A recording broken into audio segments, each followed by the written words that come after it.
So let's do a roll call. Ms. O'Connor, present, and Mrs. Josie, here, and Mrs. Rios, here, and Mrs. Martinez, here, and I am here. So we got a full house. Do we have any comments from closed session? We don't have any comments from closed session, so we will now adjourn to closed session.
Oh, okay. Oh, sorry.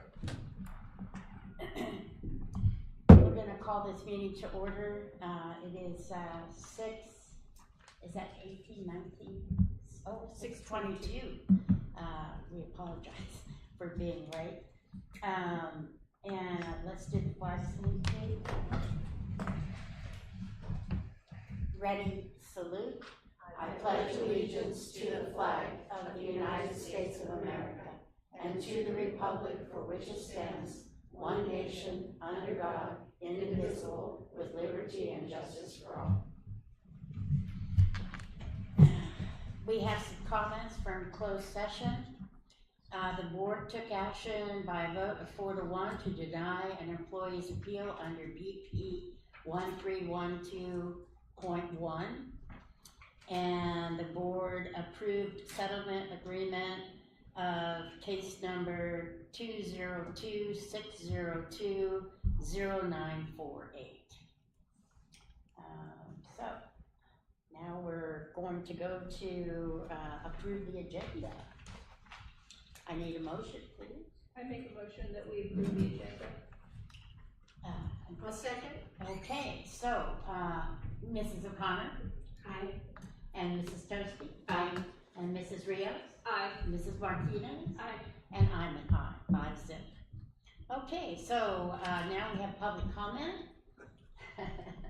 So please, sir, come on board. I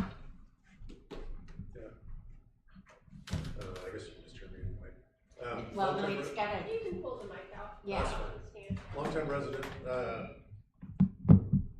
Can you state your full name for the record? yeah, Neil Dixon. So, I'm making comment on 16D. I'm questioning whether the award of that contract, or I want to know what the background of the award of that contract is. If there was a competing companies or people, the person that got that contract or is going to maybe get that contract, dissolve their media company out of a conflict of their interest of their current position, which is on the board of supervisors. So that's Colin Kosmicki, and I'd like to know.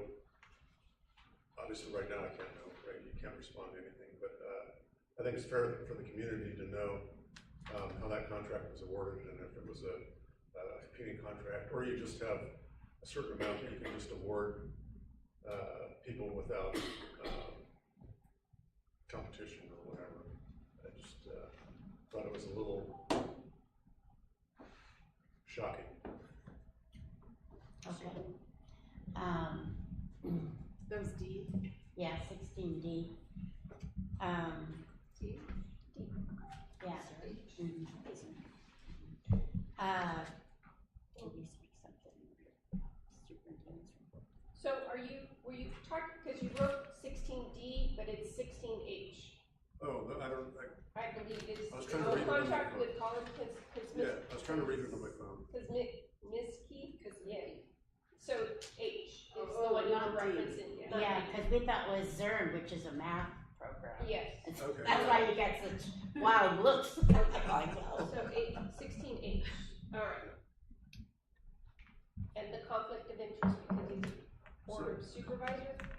So when he became supervisor, or I don't know if he was asked to dissolve his media company, but the comment in public record was that he dissolved his company because it could be perceived as a conflict of interest.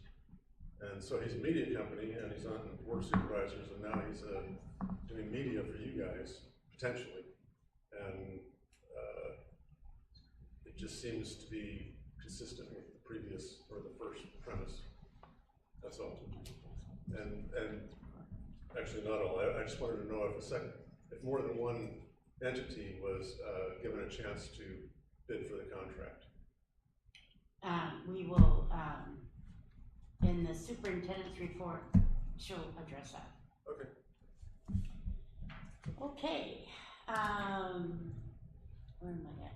Oh, so now we're at communications. Do we have a report from Hesper?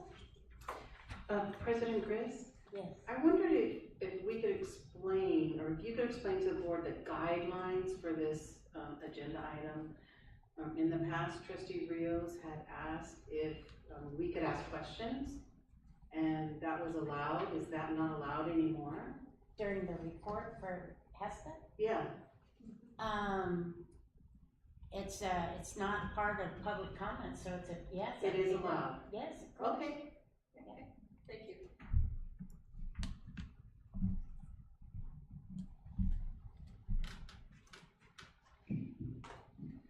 Good evening, board. I want to begin by thanking the board and district for starting the school year with a contract in place and for the additional bonus, which our members picked up just last week, I believe.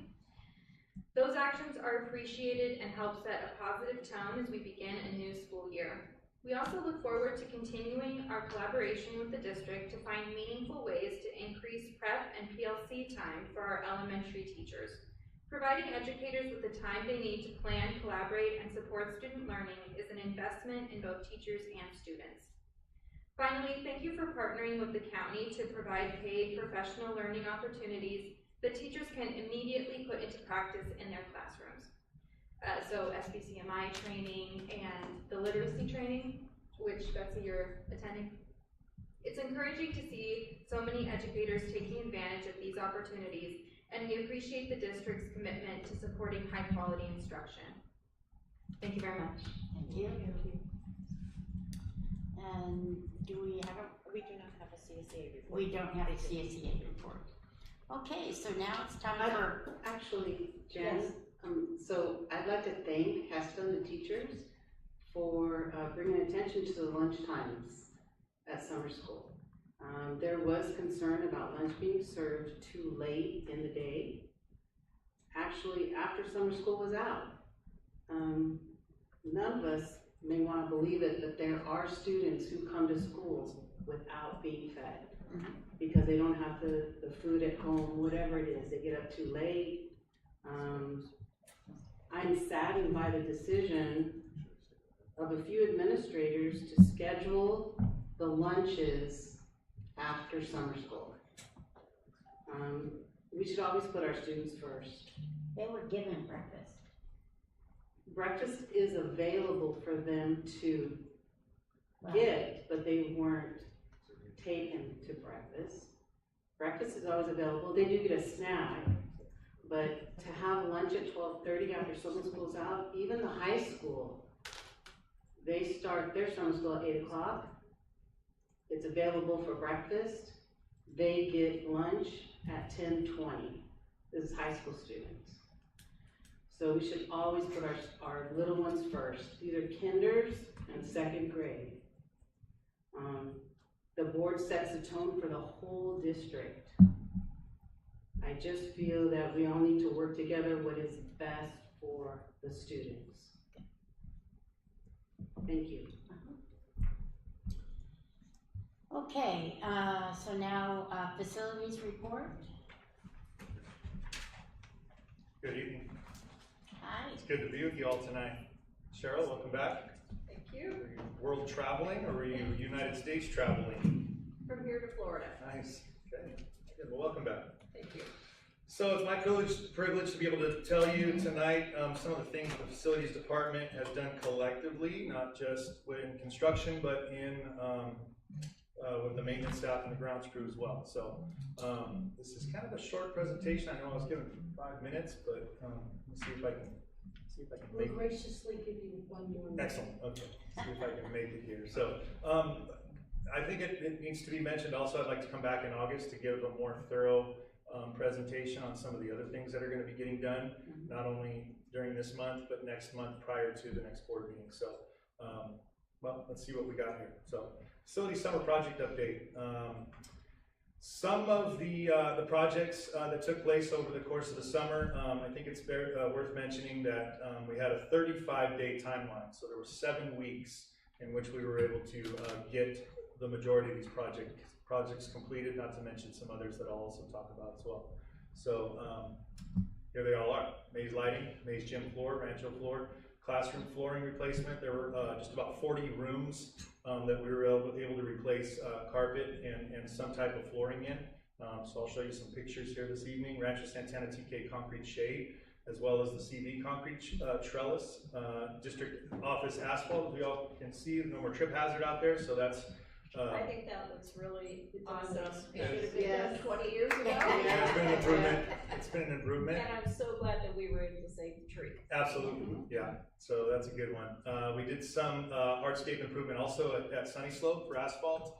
R.O. Hardin Maze classrooms, that was the move from R.O. Hardin, HPS move out of R.O. Hardin Middle to Maze Middle. And then our grounds crew, of course, and some exterior elements, deterioration, replacement, improvement. So here are some pictures for you. We embarked on a maze interior lighting upgrade project. Everything at that school now is LED. So it's all energy efficient, and every single room we go into, interior-wise, exterior-wise, is all LED. So the intention of the facilities department and the district is to go through each one of all of our campuses and upgrade the ones that aren't yet to LED. So we have a total of 7 to do in the district. This is 1 of 7. So there are 7, a total of 8, excuse me. This is one of 8. So it took them about a month to do this project. Contractor was fantastic. Clean, efficient, respectful, and all the things you want in someone. So I would prefer that they do the rest of our jobs moving forward. Then we have the Maze Rancho San Justo Gymnasium floor project. We replaced all the flooring there. It's a floor called Mondo. There are rubber squares. They're specially made for MPR gymnasiums, so they can have tables and chairs on them. You can eat on the surface and all that kind of stuff. So I'm really excited about that. We were able to complete those for the most part. We are 99.9% done. We have 2 logos to add, one at Maze, one at Rancho. So we're excited about that. And those logos actually have to be kind of artistically installed. They come and they cut it all out and then put pieces in there. So, yes, Trustee Martinez. So I know when gymnasium floors, get redone, generally there's a little bit of care that kind of goes with it, because I know even at the high school, we're not allowed to step foot on gym floors with heels or cleats or any of that. Is there going to be any type of signage or preventative care so that folks aren't going to tear up these floors,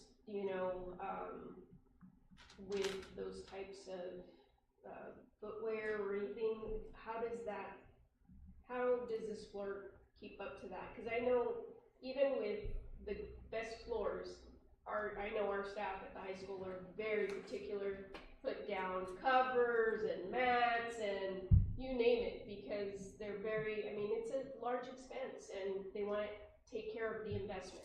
Yes. So what is going to be our care of this investment? Thank you for asking. So we're a half step ahead. We do have signage that's in the process of being made. The vendor who installed the flooring actually does that as well. So they're providing those to the district. Basically, it's a rubber floor. It's made for MPR use, for multi-purpose use. We did ask that when we have our big opening day with, what is it, the Ed Services Department? Colleen, what's it called again? Our big PD day. Big PD day. We did ask Maze if they are going to be able to put little felt pads and stuff under the legs of all of the, the tables and chairs and stuff like that, just to care for it. But this is a product that should hold up to the tables, to the chairs, to the heels, to the shoes, to the whatever else. That was kind of why we chose it. It's not a wood floor. It's not a vinyl tile floor. It's a rubber floor. And so, of course, we're going to do our best to take the proper precautions and make sure that, how it's used is used properly, and there's notification to, I guess, how it's used. I don't know. We still do school dances and stuff, right? Well, So we gotta be and so do mindful we, of but, that. the condition was you couldn't wear heels. We had to leave our heels outside the gym floor in the hallway and go in. So again, I think, when we have facilities like this and we invest and improve them, that we do our best to try to figure out ways that we can preserve it as much as we can to prolong its wear. And again, I know what I see at the high high school, and every precaution is taken to invest in covers so that these floors are taken care of. Superintendent Sanchez, do you think maybe like That could be something that. notification Of prior course. to any events or anything of type of shoes, type of footwear, other things Well, that are brought especially into the when we're gymnasium? hosting, you know, we sometimes have the Little League kids coming in there and trying out, and they're wearing their cleats, and they're wearing, you know, so I think it's even, you know, with outside folks. Agencies. I think that's a very good, idea. We're gonna protect the investment and, looking at, the signage, thank you. Looking at the signage, I have not seen it yet, so I'm not sure what it says, but we can also send out the messages. I know, for example, when, one participates at a high school graduation, there's certain criteria, what you can and cannot wear, because of the flooring, the Because ground. of, yes, Yeah. the, So I turf, think that we yeah. need to look at it that way and, We also have to notify the employees that work there, because women wear high heels, while they work. And so, there's gonna have to be some notification to the employees. Sure, communication, yeah. absolutely. What is the life expectancy Uh, of these floors? of the Mondo floors? Yes. I would think they'd outlive us. Why- Yeah, it is Maybe not us, but maybe you. Yeah, well, I'm saying us collectively, yeah. I mean, I'm not, I wouldn't consider myself still young anymore, I'm pushing 50, so I'm getting there, yeah. But Honey, I'm that's- yeah. 72, Yeah, I know. so that should sail. Well, I mean, you know, the manufacturer ought to have some sort of number so that if in 5 years, are we thinking that there's enough wear and tear or damage that we go back to the manufacturer and say, hey, we need a new floor? But, you know, so that kind of a thing, and when was the last time these floors were new? They've never been. When they were built. They've never been Okay, used. so, Yeah, Maze was 1994. yeah, and Yeah. so those have been a good long time, so we would expect them to last at least like But it was 25 different, years. they were different, those were, you know. absolutely, different material. and the good thing about this type of floor is they are tiles. So even though they're adhered to the floor and they're not gonna come up, they can be cut out can if in replace fact, them. yes. And let me talk to you about the actual manufacturer and what they did for us. So when they come out, they bring these tiles, and some of the tiles may be there may be a little bit of a variation in the color in the tile. They actually came at their expense on a Saturday and pulled every single square and had it sit in the sun, because the UV rays that shine in on it, they want it to get UV on it and have it be all the same color. So they came out, they did that, they had it sit in the sun for about 2.5 hours on Saturday, and they took it all back in, hauled it back in the gymnasium. Yeah, so that was at no expense, and that was because they wanted to put down a product that was going to look like it should. So I trust the warranty, and I trust the craftsmanship, and I trust the product. That's why we chose it. On the facilities use request forms. Facility permits request, yes. Is it possible for these, when, like a church, if Mhm. they were gonna use this, that there could be something on there that says, or the Little League, no cleats, no high heels, I believe we can do that. and just put it on there right up front? Yeah. Absolutely. Good thing about this stuff also, that this floor, is that you were able to build in the actual floor mats there you see going out to the doors, so those aren't just mats that our staff would throw down and have to then pick up and take off and shake off.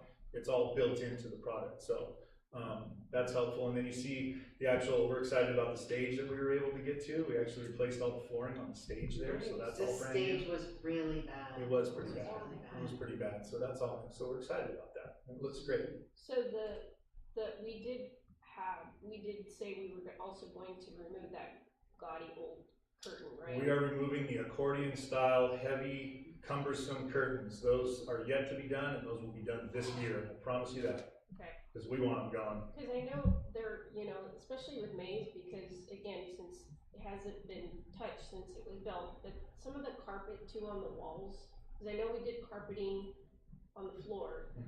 Did we go into those offices that are in those little rooms and replace their floors. did we go in I depth? believe we did, I'd have to go check to make sure, it's a good question, I Because believe I'm we just, did, but. I'm just wondering, you know, if we're gonna do the gym, we do the gym, right? Yeah. Cause I know there's carpeting for acoustics on the wall Mhm. that also needed, and there's some that it's not even carpet, it's painted blue to match the blue carpet, Mhm. because we've had it, you know, we've had the damages to the wall and we just put plywood and painted it. We didn't go back and do what originally was there. We didn't have the means to do it back then. But I'm just wondering what your thoughts are in looking at the full gamut of those walls That's- and the carpeting, you know, having a vendor that's been doing carpeting, what that would look like. Yeah, to answer your question, I think there should be consistency. I think we should certainly, you know, focus on the areas that need additional carpet or whatever the wall material is gonna look like. So yeah, we can certainly look into that and assess it and move forward with taking care of it.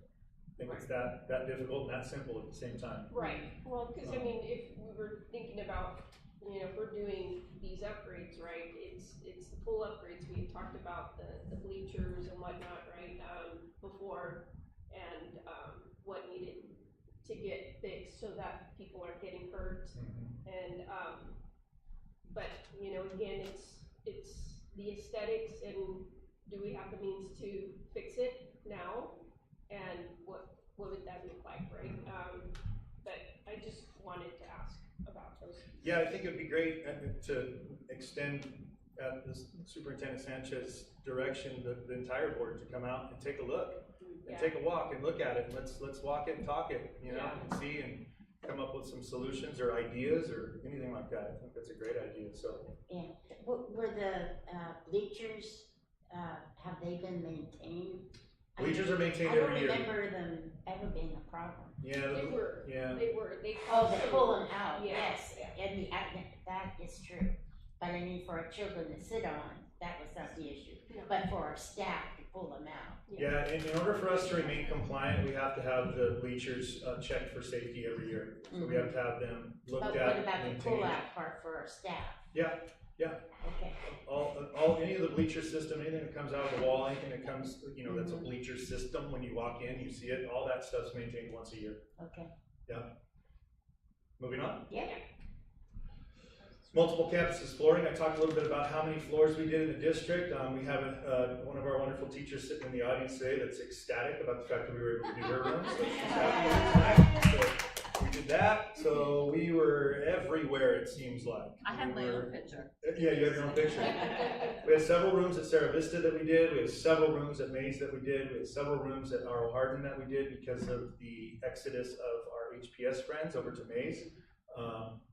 And then as the summer went on, we had some folks call us and say, hey, can we add some things? And then we added some things. So we did just about 40 areas this summer alone.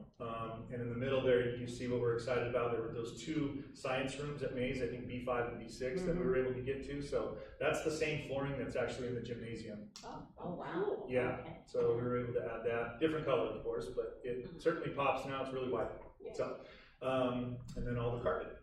So we need to make sure that we inform the teachers in those rooms about how they should be handled the floors. We certainly can. Yeah, Absolutely. they're gonna need to know that. Absolutely.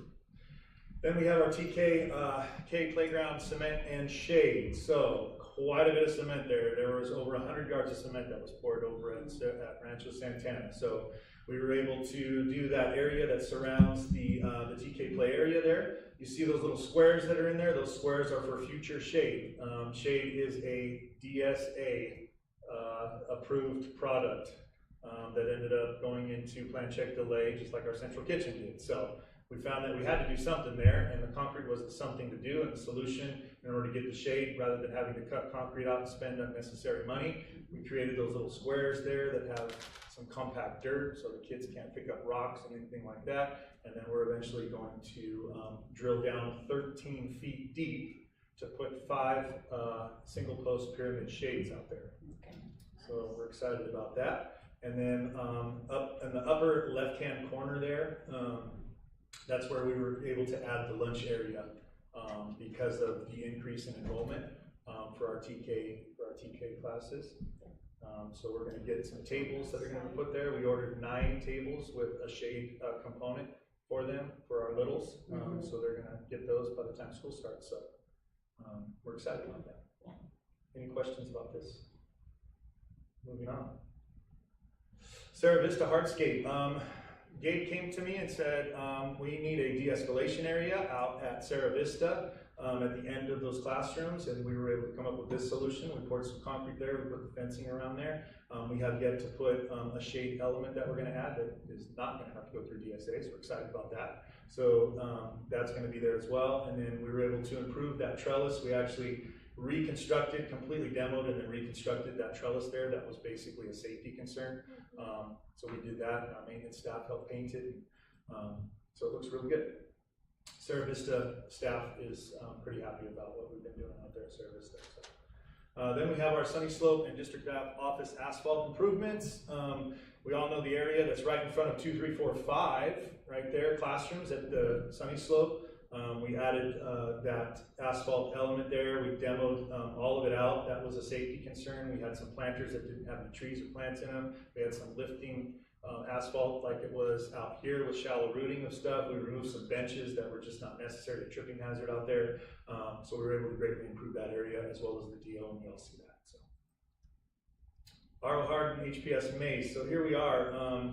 From upper left corner down below that, we have the rooms that we did. We were able to accomplish doing the carpet in 6 rooms. Our maintenance staff collectively worked together, and we're proud of that they were able to get in there and paint all those rooms, all 6 of them. Lelia, principal over there at R.O. Hardin, basically told us, please just get the 3 rooms that we're going to occupy done. We were able to do all 6. So super excited about that. The team worked together and it was a great effort. So we got paint, we got carpet, we got the whiteboards, we got the TV mounts. We're ready to go. Those classrooms are ready to be occupied now. Awesome. And then you see the fence element that we added there in the middle at HPS. That way HPS can be HPS and Maze can be Maze. So we added a fence there. We added a little lunch area to the back track area. So that's the bottom right-hand corner. And we're going to bring in 8 district-owned 8-foot lunch tables that are going to be ours that HPS is going to borrow for some time in that area, so that they can have lunch there. Will they have shade too? Or? They will not. Their shade are the trees that are right there that we see. Right there, bottom right-hand corner. There's some pretty tall trees out there. They're going to have plenty of shade cover out there. Then we move on to landscape improvement. So the intention of the district, of course, every summer is going to be to spray weeds when no one's around for the most part. So we do that and kill all the stuff that we don't want to live that are in certain areas, and then we add landscape elements. And that we're able to do this at multiple sites, not just Rancho Santana and Sunny Slope, but over at Calaveras and R.O. Hardin and Ladd Lane. So they touched just about all the schools that we have along Sunny Slope, along Memorial there. So, you know, our landscape crew works hard, they're diligent, and they put forth, you know, a good effort every single summer, and they know what's ahead of them. So working in the heat and going and traveling all over to the places. So they add plants, they add different elements of landscape, gorilla hair is what we call it, there's ground cover. So we were able to do that and beautify some of the landscaping areas around the district. And that effort continues right up until school starts, and then it's back into maintenance. Exterior deterioration replacement. This is an old one, but new one. So old one that we've known about. This is tied to deferred maintenance. Of course, we want to keep our schools in good functionality. We have actually 3 schools that are pretty much architecturally built the same. We have these rafter tails that come out. You see that top left hand corner there, where you have the rafter tails up at the top and the roof there, and then you have all of that trim that's around there. That trim's just all rotted and deteriorated just because of the elements and being exposed years and years and years. And non-painting. And so painting helps, but it was beyond painting. Well, I understand that, yeah. but it preventative painting. Preventative, absolutely. Yep, that's the course ahead. That's the road ahead for us to make sure that there's maintained painting on each one of these elements, whether it be some aesthetic element or some structural element or architectural element. So we're going to these 3 schools this summer. We're doing our best to try to get to each of them and get them done. So we're focusing here at Sierra Vista, we're focusing at Calaveras, and we're focusing at Mays mainly. Rancho San Justo is another place, a little bit different design, but nevertheless, there's a lot of fascia boards surrounding the upper perimeters of those buildings that just needs to be replaced. So we're bringing forth a contract to the board next month for that, so you'll be able to see that, and that'll be considered for approval. So we're excited about what we're doing there. Then we have new classrooms in our central kitchen. So the central kitchen, I'll start with the latter. Central kitchen is anticipated to start next month, about the end of the month. It's been locked in DSA plan approval. They've been looking at it. Careful about what I'm saying publicly about DSA, but they are dragging their feet, and we've been waiting for them. We have all the players and all the vendors and everybody in place to start this project. And when we start, we're going to start and we're going to hit the ground running. So we're anticipating next month, hopefully mid to late next month is what I'm being told. So there hasn't been anything that we are aware of that is coming back from DSA that's going to require a further delay, meaning another 3 months, which is not what we want. I anticipate, and I'll be careful about what I say, but I anticipate if we were able to start early fall, we could still be done by the start of next school year. So we'll see. It's a lofty endeavor, but I think being that it's been delayed as long as it has, all of the contractors are chomping at the bit to get to this project. So they're going to focus all their efforts and time on this project when it starts. Could weather be a delay for us? It could be, Because but I keep hearing that, with the El Nino, that we might have an exceptionally wet. it might be a wet winter, or fall, winter. It could be, yes. I come from a place in a previous life where it seemed like every project we started was either late fall and early winter, whether it be building homes or whether it be building apartments or commercial buildings. So I don't know how much of a delay it would be. I mean, if we got, torrential type rains and flooding, but there's usually precautionary things that are put in place so that we can continue with construction. So, so that'll be anticipated, definitely. And then I'll share with the board every step of the way, what it is that we're doing and the timelines and all that. So you'll get information as I'm made aware. Now to the new classrooms. Been having discussions. I have stuff in front of me here, all paper, all colored and pretty, and everything about what these buildings would look like, the placement of them at each one of the locations, Ladd, Sunny Slope, and Calaveras. We're talking numbers now. We're working with contractors to get some more numbers back. I've shared some of that information with Superintendent Sanchez, but we wanted to clean some stuff up with some of the contractors, subcontractors. And so basically, again, I'm going to say, if we were able to start this project as a whole in the fall, we're confident that we can occupy new classrooms to start the 27-28 school year. So that's kind of what I'm anticipating moving forward. So that's kind of the sliding scale here. So I think we can get all 7 done before. Are these going to be prefab, right? They're going to be pre-engineered. Okay. Pre-engineered buildings, yes. Yeah, that's the proper term. Why does it take a year then? Take a year to build? Yeah. Well, pre-engineered there's certain elements of the building that are pre-engineered, not the entire structure. So it takes anywhere from, I have a printout of the process that it takes for each part of the build. So normally they like to give about anywhere from 9 to 12 months from project start to completion. There's different timelines that are put on the construction process, the mechanical, electrical, plumbing, from basically slab on grade. When they pour a slab, it takes X amount of time. When they bring in the elements to actually raise the walls and put everything together, which is what we call the shell, right? Plus the roof system and everything in between. There's timelines on every single one of these processes. So usually, rule of thumb, it's anywhere from 9 to 12 months. Yeah, because when you go through the vendors, when we go to places like the school board association meeting that we went to, they I guess they kind of do a sell job on us, and they don't give us that long of a timeline. Yeah, and then there's a lot of other factors that are included in this. You have the site work, You know, there's effort that goes into the site work prior to even starting the building The process. foundation part, yes. You know, just preparing the site to even start digging for the footings for the foundation. And then the foundation, I mean, I don't know that I need to go into every single step, but I mean, it's a whole process, and so that's how we look at it from the construction standpoint. Is from start to finish, you know, this is what it's gonna look like. Okay. So, but again, I think I'm pretty confident saying if we were able to start in fall, mid to late fall even, we can probably get them done. Looking at the list here, we don't have Sarah Vista in here.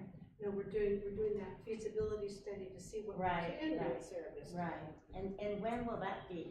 We're in the process, the contractor gave a 3-month timeline for that because the architect is involved in that process along with subcontractors that come and they walk the site and they look at it. So everybody has to add their feedback, you know, whether it be from the site work contractor to the concrete contractor to every single other, because they need to know how much time and effort and money that's gonna go into this. So they usually give anywhere from about 1.5 to 3 months for any kind of feasibility that's gonna be done. So does KYA help us with any of this stuff?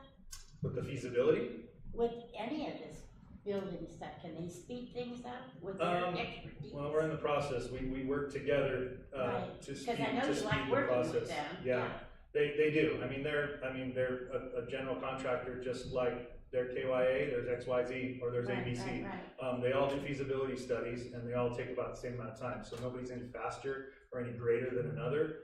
I think it's just a matter of including, again, an architect that's gonna come out, that's also gonna walk with each one of the contractors, and that's what we did when we did the feasibility study for when we built the cubes at Ladd, Sunny Slope, and Calaveras first, those 3.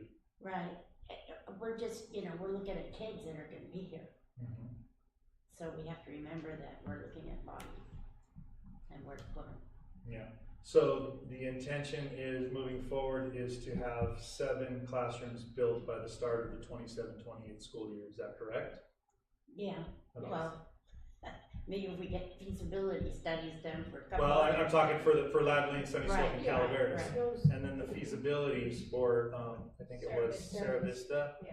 And I thought And there was we're gonna- mention. RSS, I think we have Okay. to look at that, Okay, yes, because there's no room at the end there. okay, No room anywhere. yeah. Any more questions about that? No? Well, thank you. And I want to thank all of our staff, our maintenance, grounds, and transportation staff.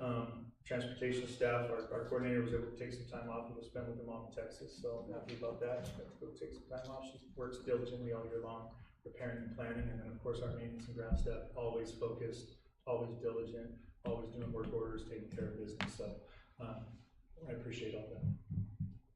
Okay, thank you. Thank you.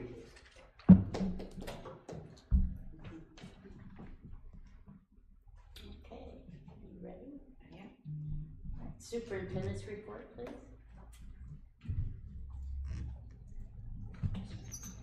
So, going with the theme that you have before you, before I start, we will be catching the wave this year. You have a very well put together and a labor of love by the Educational Service Department and Coordinator Jen Miller. Attention to great detail. Here you have the Welcome Back Professional Development Schedule, which will be held at Mays on August 3rd. The trustees, you are all invited to attend. We have lunch being served, and as you can see, we have 2 pages more or less front and back of the different professional development modules and a map to guide you to the different professional development modules. We also have tomorrow and the following day a new teacher orientation, and before you have the agenda, so you're welcome to attend and partake. Additionally, to keep with the theme, as you can see around the room, we have surfboards, we have waves, we have these lovely stickers and magnets that Colleen and her team have creatively put together for our enjoyment. Yes. I just have kind of a It curious, does. I'm sorry, I just had kind of a curious question. Some of our staff will be getting their PD at the high school, and just wondering, do we not have enough facilities so that they're among all of their colleagues, or what's the particular reason? And on cue. Okay. Yes, thank you for asking. So this is a very exciting, so as you know, we've been doing the on-track math with California Ed Partners and the high school. Our 8th grade math teachers have been collaborating with the Algebra 1 teachers at the high school and calibrating and coming together to make the transition for our students from middle school into the high school more productive so that they graduate. This is an extension of that, so all of our 6th, 7th, and 8th grade teachers are going to go with Elaine and her math team, and they're going to do the math framework with the Monterey Bay Area Math Project, and then they will do some collaboration together, and then come back here in the afternoon. So it wasn't a facilities, a very intentional collaboration. And how about the special ed groups that are going to the high school? I see like, let's see, yeah, middle school RSP teachers and our mild moderate middle school. For the framework, yes. They'll be working with them as well. Okay, Because the math framework is a new rollout of, for math this year. Okay, And I see. yeah, so they're gonna get that math, it's the fundamentals of how and why and what we teach in California in math. And so from there, then that will support our math adoption this year. okay. And the 6th, 7th, and 8th grade is going to be just for their grade levels, correct? It's all together. So the framework is like a comprehensive, it's like a choose your ending kind of thing. So if you're in 6th grade math, then you're gonna go, the framework is the same, and so it's just the fundamentals at this time. And then they'll be able to do breakouts and work with their specific grade levels. I just want to keep in mind that they are not high school students. Right. So, that's my concern, is that we need to make sure that they're given material that is appropriate for them. Right, and this is again the state framework that has TK through 12th grade. Right. And so the fundamentals, it's all pedagogy and theory and little vignettes and whatnot. But what about the grading? That won't be, the grading is not part of the framework. Separate, that's not Okay. this. Yeah, this is the Alright. instructional piece. Right. Yeah, and so then in the afternoon, that's when we will have Jarrett, who is with the California Ed Partners on track, will come work with the 6th, 7th, and 8th graders for calibration on IABs, for grading, their scales and whatnot. Good. Yeah, so that won't be with the high school only has a half day. Is it still gonna be 80% though, or? I think this is where we, wanna empower our teachers and do a study and find out what is it that, we wanna agree on. Okay, I'm just gonna say that, not everybody's a B student. Right, 80% is a B, right. so we have to keep that in mind. Yeah, I think there's a lot of work that we're gonna do this year when we're doing all of our analysis of grading and how our theory of evaluating student progress. We're right at the precipice of a really exciting year. Yeah. I know that I've spoken with HESTA just recently regarding the report cards and the grading and whatnot, and I think we're both on the same page that there's a lot that we need to educate ourselves and come together on a collective agreement on how we're going to move forward. And the analogy, if I may share, that Cal Ed Partners, our facilitator Jarrett, says that, when we go out to a restaurant and I sit next to Trustee O'Connor, like, oh, when did you learn to walk? Well, I learned to walk. Nobody cares when, we learned how to walk. We just know how to walk, right? And so that's where, sometimes. Really, I'm over the cane now. Right, so I think that's where we're going. Like, how are we giving students opportunity to demonstrate mastery on an equitable platform, and how do we evaluate that? So a lot of work to do. Yes, and I just always want us to remember that, middle school is middle school and Yeah. not high school, so I just Absolutely. want the kids to be treated fairly. Yep, absolutely. And great. And I think that's what's nice about this work is that there's an awareness when the two groups come together. You know, when I go and participate at the high school's differentiated assistance meetings, they're saying, well, they don't do this and this and this and this. And I'm there, I'm like, oh, we do it. Imagine if we didn't do this, this, and this, and you guys don't do, you know, it's that communication piece, so we fully understand one another. Two different worlds, but, you know, how can we understand, like, this is a challenge for, you know, we have kids that come to us at 3, and how do we spend the next 9, 10 years with them before they go to the high school and finish out their career? Right. And we need to work together. And there's brain development and everything else. All of it. So, yeah. Yes. Okay, good. And if I can make it to this, would it be disruptive if I was like 5 minutes here and 5 minutes there? No. Because there's so many different things I'd like to see, but I can't stay, I don't wanna cause problems. Nope, I don't think you will. It's a very busy day. We're gonna have 600 adults on that campus. And so it's gonna be very busy. We have close to 60 sessions, as you can see. And so we'll have a photographer that's popping in and out. I'll be floating around. We have classified staff. And then on that note, I do wanna draw your eye to, we have at almost, I mean, it's like every day, it's more and more, 75 or more classified staff that are interested in coming to our PD on this day. It's a voluntary, paid on the timesheet, so exciting, they're excited. So yes, absolutely, you can come, it will not be distracting, it's a lively time. We'll be taking school photos at the end of lunch, and it is so much fun to have everybody in their swag up there taking their picture, and you know, it's so joyous. I hope that you can make it. We're doing it's obviously beach themed, so we're doing beach burritos for lunch. No sand, baby. No sand. And it's awesome. Yeah, Jennifer Miller has been outstanding on this.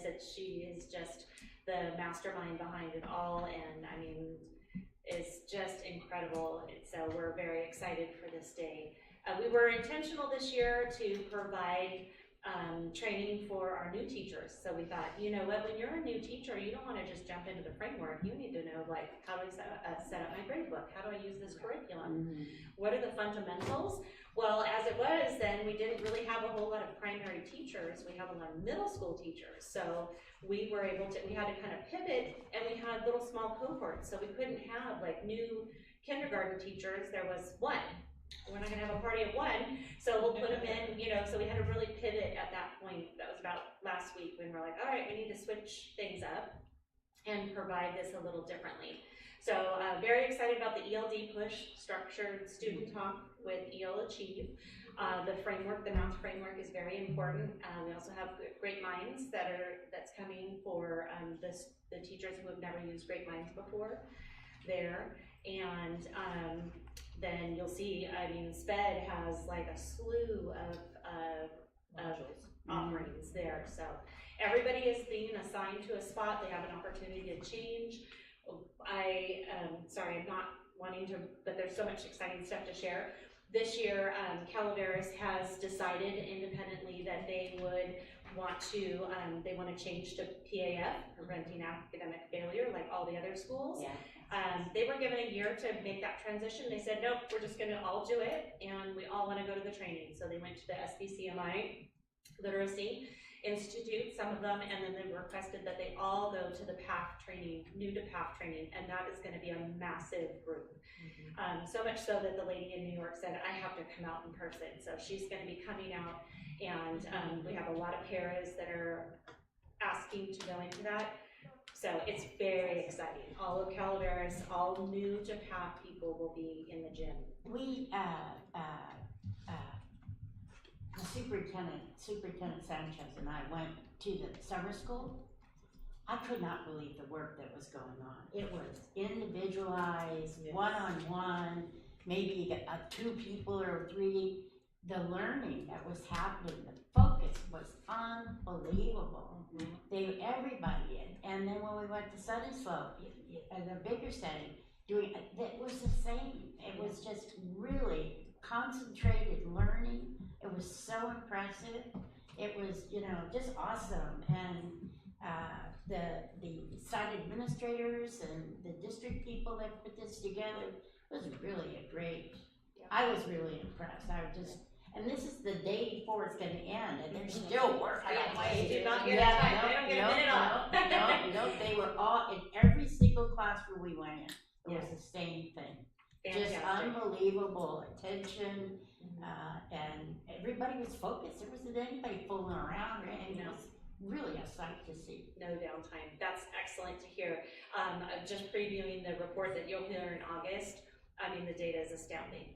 Well, I can I'm see getting why. goosebumps. It was incredible, weren't you? It was very impressive. Yeah. I mean, I walked around, I just was just shaking my head. It was just incredible what I saw. Awesome. So, yeah. It's good intentions. I think this year is like, okay, we're gonna just twist up the heat here, and what do we need? What do we need to get Yeah. to all of our staff? You know, everyone. Yard duties are gonna have an optional PD that they can attend. If I could make a suggestion, if it is possible, and I don't know what the sub-pool is like, but if you took, some teachers from different schools to let them see what's going on in other schools, and vice versa, Yep. and let them see what's happening with their compadres, Yes, you wanna see some real growth and Absolutely. togetherness. yes. Because it would be a positive, well, this is what we do here, or whatever, and I agree with you. teachers never get to do that. They They never don't. get to see what their people are doing. And you learn so much, even if it's just like how a classroom is set up, or a calming corner, or anything. Or a behavior issue, whatever. Right. You learn something Yes. new, and we don't do that. And Well, it's always because of subs, we don't Right. even know. I would have to say, yet. We have done it last year. We had maybe 2 or 3 visits. I'm looking for Rachel. I think she left. So we did that with the high school. So our 8th grade teachers came to the high school, and they were like, "Oh, okay, I understand why my students I have to level up here." Mm-hmm. The high school came to the middle schools, and we're like, "Oh, we get it," because now, it's just totally 2 different worlds. Yeah. So for teachers to do that, I know that Emma with the NEST program and induction, Yeah. we have, it's a massive program, it's a financial I know. strain. However, there's so much that can be gathered from that connection that a teacher takes I mean, if in. we all wanna be surfing on that same wave, we have to see what everybody's doing. Absolutely. Or Yeah. videotape, I guess, I don't know. I think person to person is the best. I do too. You know? I do too. Thank you. I have a comment. I'm glad to see that Into the microphone. I'm glad to see that our mild mod sped teachers are gonna be doing PAF. Mhm. Now, is that going to be for all students? So PAF is, and I'm working to get this narrative out there, PAF is a tier 1 intervention, meaning every student is receiving that literacy intervention to their ability. There's going to be accommodations, modifications, but every single student gets literacy. Even if you're a 1st grader that's reading at a 3rd grade level, you're still getting a literacy foundation. Right. Yeah. Well, and I guess because I know, at one of the schools that I was at, there were a couple of kids in a mild moderate class who went into a Gen Ed PAF group, but then the rest of the students didn't get PAF. And so I just am wondering so all students in a mild moderate class will have the PAF experience and teaching at their level, at their pace, and all of that. Yes. Okay. Because when we take, most models are the entire grade level goes together, 1st grade. And so we're all teaching that grade level at varied levels. So Right. there's no excuse, and this is what's so great about mild mod and our RSP students. They're integrated, they're not ostracized or, like you're in this space over here. You're integrated with your peers, and as you develop, then you flow into a different group. It's very fluid. And so that's what's exciting, yes. Lisa Ucello has been and Mahalia, the whole SPED team has been very intentional about what we measure, and is it a like to like for Gen Ed, so that we can monitor progress and give them that tier 1 support. They are deserving of all of, of the same thing that a Gen Ed So student. will those students go to PAF specific intervention teachers, or will their SDC teachers be teaching them in the PATH program? So in the PATH models, all adults are trained in PATH. So it is, no matter if you're a first grade teacher, RSP teacher, mild mod teacher, or an IA, everybody is a teacher in PATH. So they've all been trained. Everybody, and yes, we'll have another huge cohort trained on the third too. Yeah. And I see that includes all the way up to 5th grade, which is not the general ed model, correct? There are some schools that go up to 5th grade. I think it's, in my mind, I see it as a catch-up because we are now in our 4th year of implementing PATH. But there's some schools that are able to say, you know what, we have 5th graders that either come to us and they still are not literate, or they just are taking a little extra time and they're included in that model. And that would be a tier 2 because that's, you know, we would provide the tier 1 literacy for 5th grade at a different function. Typically it's writing or something else. But then that tier 2 would be like an additional support in PATH if they need, you know, they're at a lower level and whatnot. And that would be provided by the intervention team, which is the intervention teacher, the IAs that are assigned, or a TOSA. Okay. One other question, what is the Character Strong program? So that is a behavioral program that typically it started really in the SPED department, and that is, it equips teachers with tools to educate students on emotions and behaviors, and it's right in the line with PBIS and positive behavior supports. So we haven't implemented that on the gen ed side so much because of the specific need, but I know that the BCBAs are aware of that, and our mental health professionals then also. So they'll be all speaking the same language? Yes. Okay. Yeah. Thank you. Well, is there any other questions by the board? This is a lot of work. It's Yeah. a lot. I think Jennifer Miller again, I mean, she's like, we start in April, well, earlier than April, and it is a lot of work, so a lot of credit to her. And a lot of credit to Emma for new teachers, very intentional, if you'll see there too. The bus tours are so exciting, we get to go to every school site. That's cool. Yeah, it's so much fun.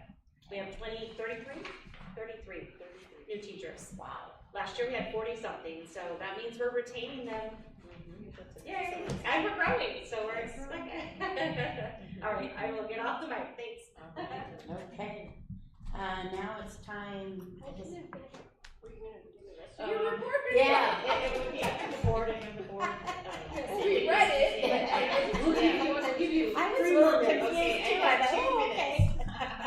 So if we can fast forward, so we do want to publicly thank on behalf of the trustees, I know that was a request, on behalf of the superintendent, myself, thank you to all the staff that worked summer school. We had an excellent programs at 2 separate sites, 3 different programs. We can move forward.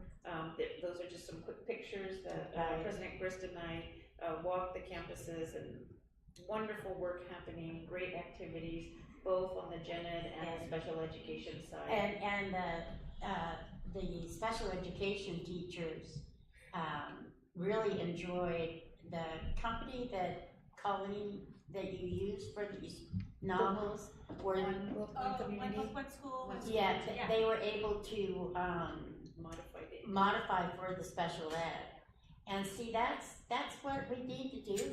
We should probably be doing it, you know, a book, you know, maybe a semester or something, where everybody gets involved. Because it really, when you went into each classroom, there was all this, it was so rich, you know, with the environment, and changed it. I thought it was great. Excellent. Any comments from somebody who had to do it? I enjoyed the book, and I was excited to get to read what I found interesting, because I had second graders, right? So I assumed that they had all seen the movie, so I'm like, you know, this is where the movie, they were like, what movie are you talking about? Yeah. So they were really into it because they'd never seen the movie. The 1970s version? Yeah, the 1970s. Who hasn't seen that? So, but will tell you, Lilia ran an amazing program. Oh, yeah. It was incredible. But we saw the same thing at Sunday Slope. I mean, just the attention that the children were getting was just, it was really great. I think the only thing, Dr. Myers, is that the parent complaint that lowered our enrollment is that they didn't want the kids to go all day. That day is, it's summer. So I was thinking that, well, maybe we need to be more political about how they, hand out these funds, because we're tied to the funds. We're tied to the funding. Yeah. But we have to somehow or another, maybe we get some, parents that decided not to send their kids because it was all day. If we could get some kind of thing that we could write to our legislators and say, you know what, this really harmed, because the children, the parents didn't want them in school all day. But somehow or another, we need to get that out so that we get more children involved.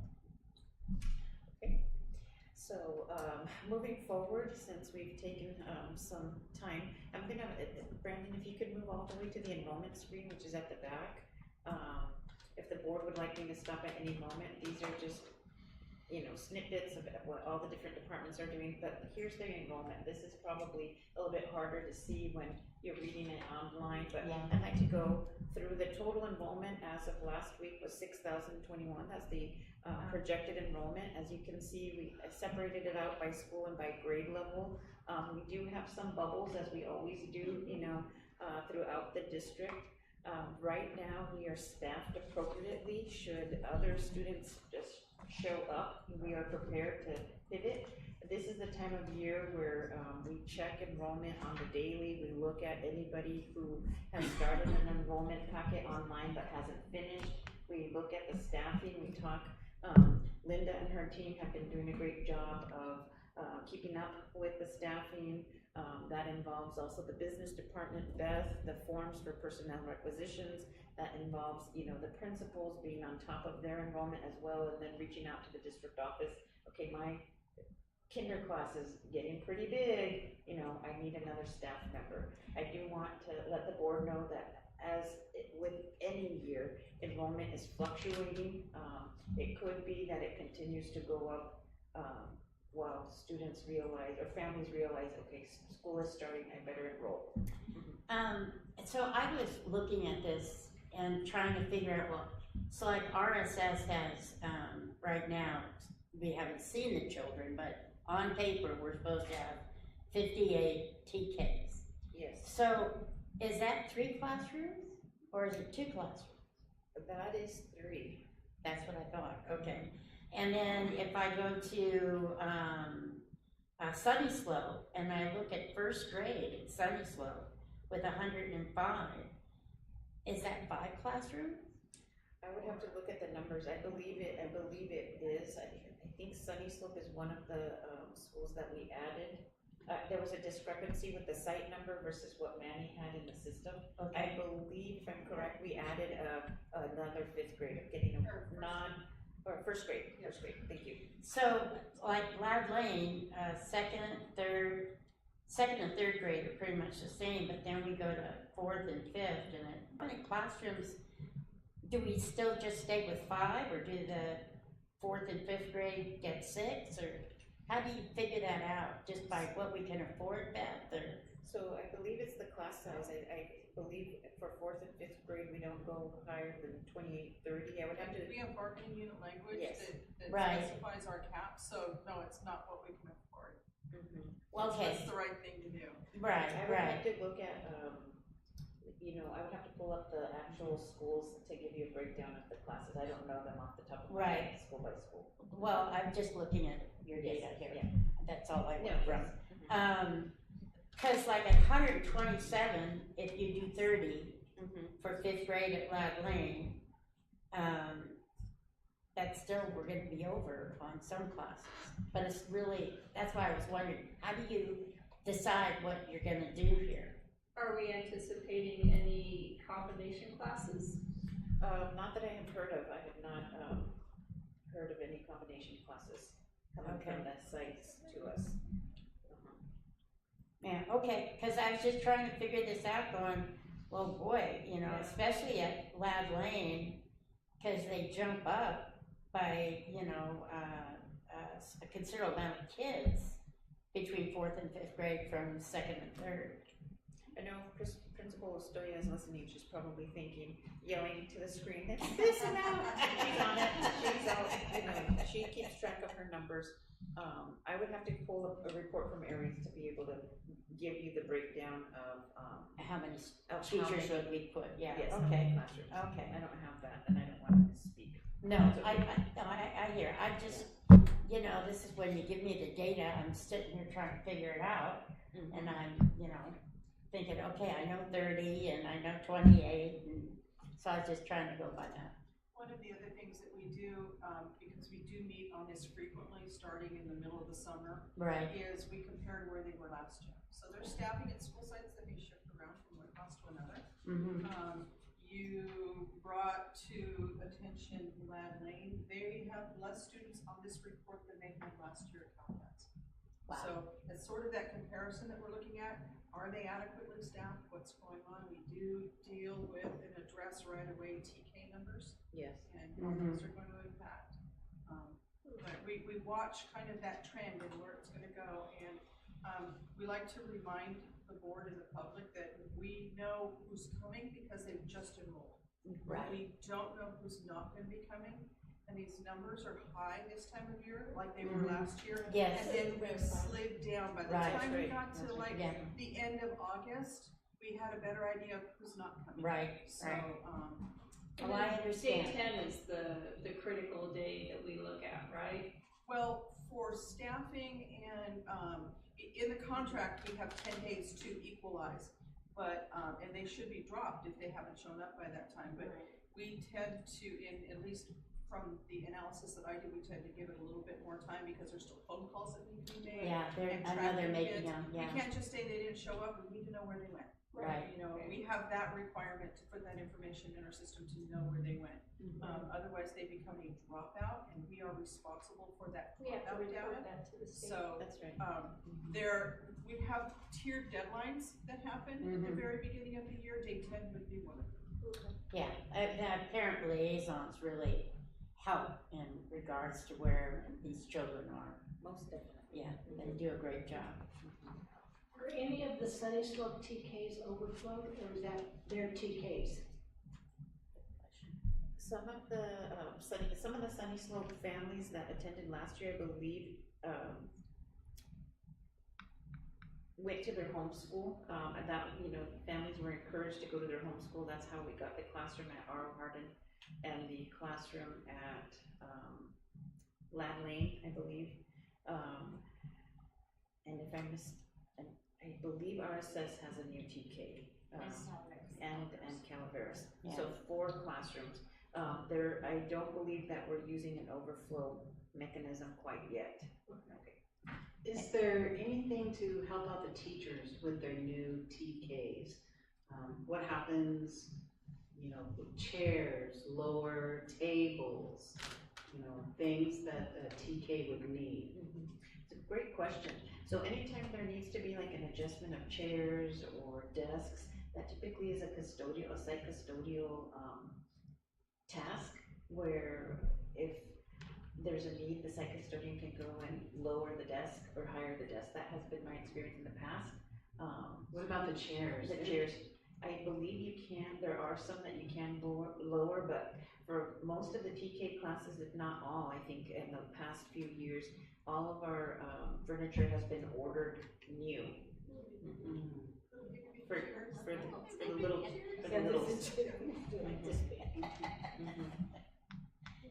Okay, sounds great. Okay. All right, so, and we've done, Colleen's. Yeah. Well, she was a commercial break.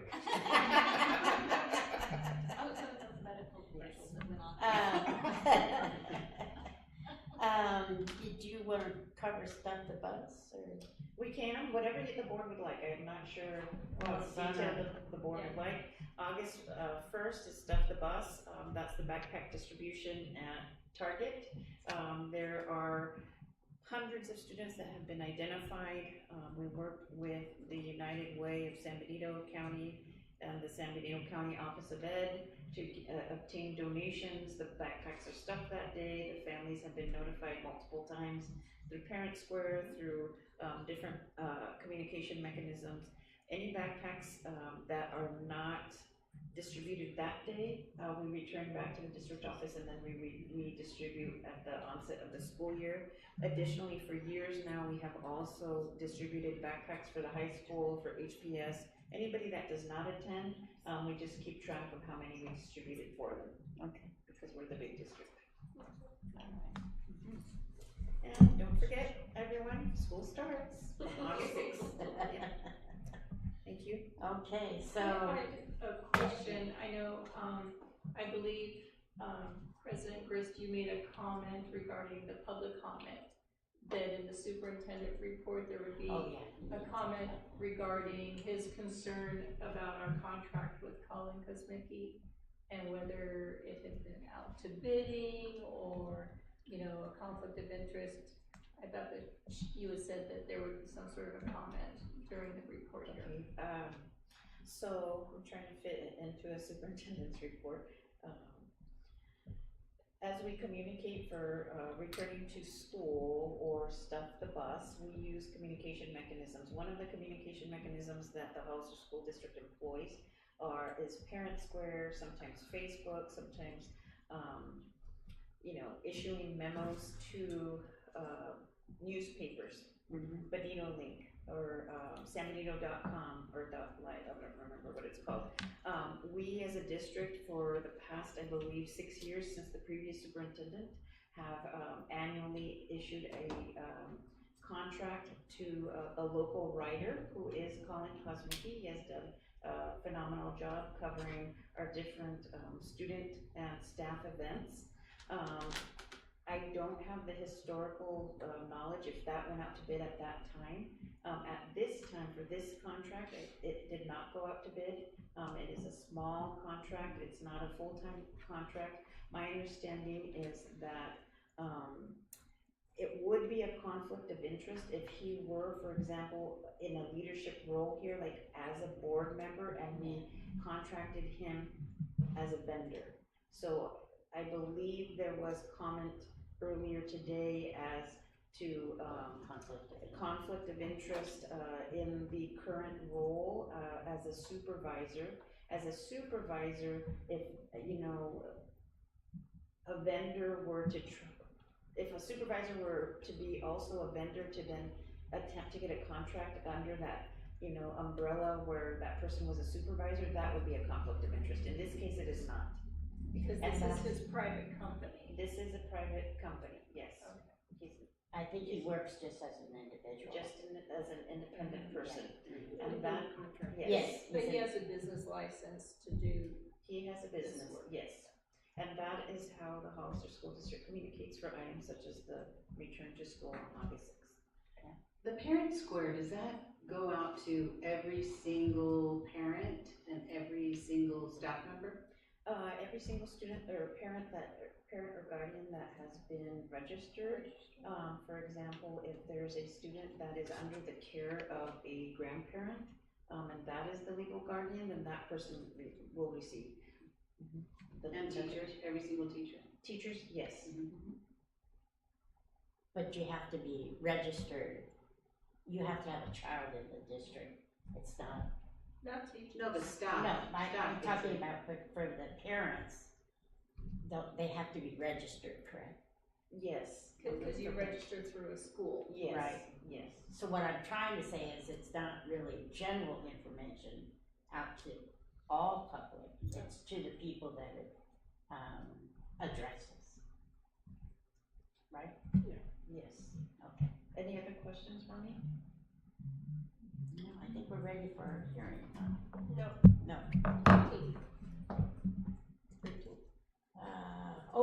Approval of the board minutes, thank you. So I need a motion. I make a motion that we approve the regular board minutes for June, the June board meeting. Second. Okay, so let's try Kim. Aye. And Kathy? Aye. And Cheryl? I'm going to abstain since I wasn't here. Okay. And Liz? Aye. And I'm an aye. So 4 and 1 abstention. All right, so now we're at the public hearing of HPS Charter School proposed material revisions to the charter. Okay, it is open at 7:36. I'm gonna note that time. Yes. So, the signature on this contract is with an employee, is she still with the? She's a consultant for them. Oh, she is, okay, alright, cause I It's a wasn't period of transition for them. Okay. Just thank you for checking. So this public hearing will be conducted on the proposed material revisions to the charter for the Hollister Prep School. The board may ask questions of the representative, that's me. No action will be taken during the public hearing. We've opened the hearing at 7:36. What this includes will be some of the subsequent agenda items, board resolution number 2, 2627, and the delegation of authority to negotiate an executive addendum to facilities use agreement. And these are discussion items 15A and 15B. This is coming about because as a governance team, the trustees desired that the middle school for the HPS program move to Mays. The charter school does not indicate that, so this material revision will allow us to have legal documents in place that would allow HPS to expand to that second site. That is what this public hearing is about, and the following 2 agenda items. Okay, any discussion? Questions? Okay, so I need a motion. No, we need to No, close oh, so then I close the public hearing. the public hearing. Okay, 7:38 p.m. And I don't have to have, this is, No. no, It's just a public hearing. because I don't. Yes, to 15A and B. No, yeah, those go on to the next thing. Oh, okay, all They're right. just they're attachments to support. Okay, okay. So now we're at 15A.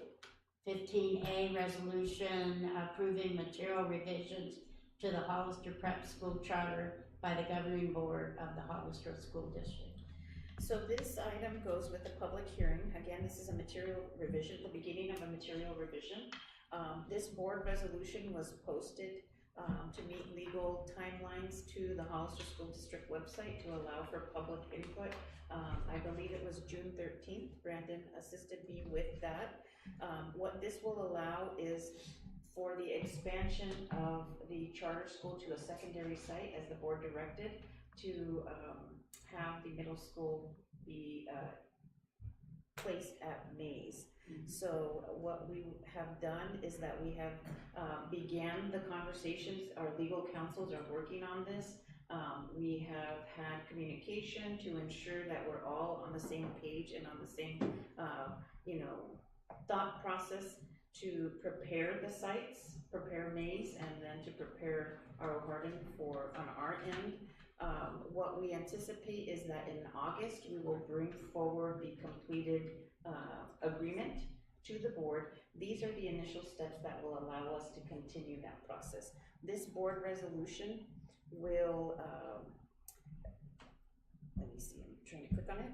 It has been reviewed by Dr. Caprice Young. She is consulting for HPS at the moment, and she has signed it electronically, which is one of the attachments.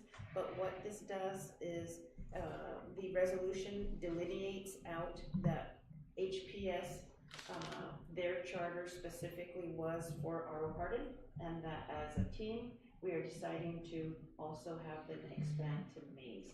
The board resolution is before you. It is very detailed, it's very forward, and very direct, and it gives very just specific information. If the board were to pass this resolution, we would need a motion. We would need to take the vote and record that and have the signatures. So we need a motion on resolution 2627 approving material revisions to the Hollister Prep school charter by the governing board. So I need somebody to make a motion. I have a question, if I may. Yes. A semantic question, using the word expanding. Exactly. You know, because to me, in my mind, it means something is getting bigger. A balloon expands, my waistline expands, and all that kind of stuff. Whereas we're splitting the school. Does that make sense rather than expanding? Because it leads me also to maybe believe, well, okay, so part of it went to Mays.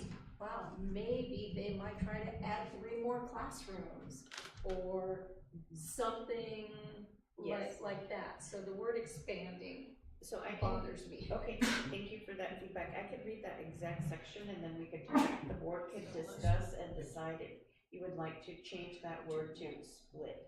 That would be a board decision. Or relocate. Or relocate. Or something. Okay, the section that, trustee Rios is, referring to says, whereas Education Code 47605A4 specifies that a charter school expansion of operations to 1 or more additional sites constitutes a material revision to the charter that must be approved by the chartering authority at an open public meeting. That is the extent of the word expansion. I think it's still, I think that's the wrong word. I do too, I agree with you. that it, you know, we're at one site, we've got so much interest, we're gonna go to another site, Yeah, that's not what we want. and, That's not what we want to communicate.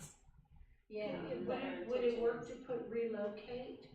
The middle school could be specific.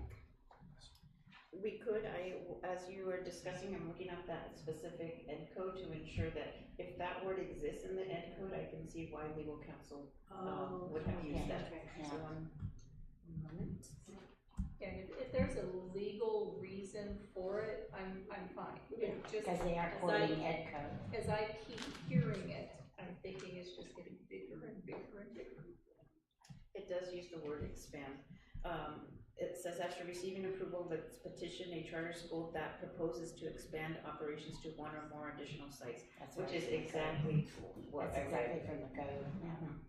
But even that means, you know, that you no We're longer expanding. fit in this site, that you need to expand because you're growing.